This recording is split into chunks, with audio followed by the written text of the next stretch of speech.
Dear future generations, I think I speak for the rest of us when I say, sorry. Sorry we left you with our mess of a planet. Sorry that we were too caught up in our own doings to do something. Sorry we listened to people who made excuses to do nothing. I hope you forgive us. We just didn't realize how special the earth was. Like a marriage gone wrong, we didn't know what we had until it was gone. For example, I'm guessing you probably know it as the Amazon desert, right?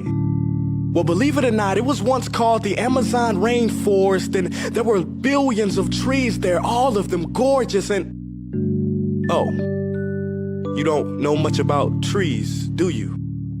Well, let me tell you, trees are amazing. I mean, we literally breathe the air they are creating. They clean up our pollution, our carbon. They store and purify water, give us medicine that cures our diseases, food that feeds us, which is why I'm so sorry to tell you that we burn them down. Cut them down with brutal machines, horrific, at a rate of 40 football fields every minute. That's 50% of all the trees in the world gone in the last 100 years. Why? For this. And that wouldn't make me so sad if it weren't so many pictures of leaves on it. You know, when I was a child, I read how the Native Americans had such consideration for the planet that they felt responsible for how they left the land for the next 7 generations. Which brings me great sorrow, because most of us today don't even care about tomorrow. So I'm sorry. I'm sorry that we put profit above people, greed above need, the rule of gold above the golden rule. I'm sorry we use nature as a credit card with no spending limit, overdrafting animals to extinction, stealing your chance to ever see their uniqueness or become friends with them. Sorry we poison the ocean so much that you can't even swim in them. But most of all, I'm sorry about our mindset, 'cause we had the nerve to call this destruction progress. Hey Fox News, if you don't think climate change is a threat, I dare you to interview the thousands of homeless people in Bangladesh. See, while you were in your penthouse nestled, their homes were literally washed away beneath their feet due to rising sea levels. And Sarah Palin, you said that you love the smell of fossil fuels. Well, I urge you to talk to the kids of Beijing who are forced to wear pollution masks just to go to school.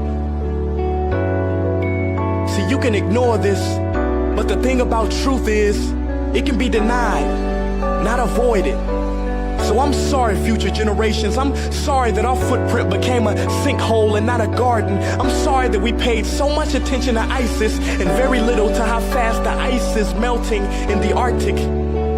I'm sorry we doomed you, and I'm sorry we couldn't find another planet in time to move to. You know what? Cut the beat. I'm not sorry. This future, I do not accept it, because an error does not become a mistake until you refuse to correct it. We can redirect this. How?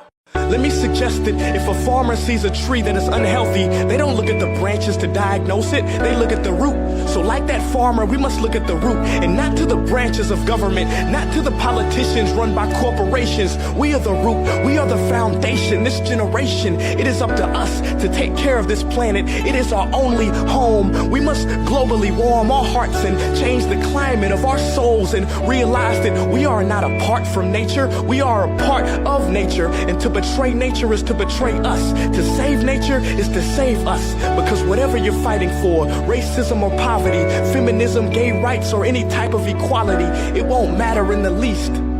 Because if we don't all work together to save the environment, we will be equally extinct. Sorry.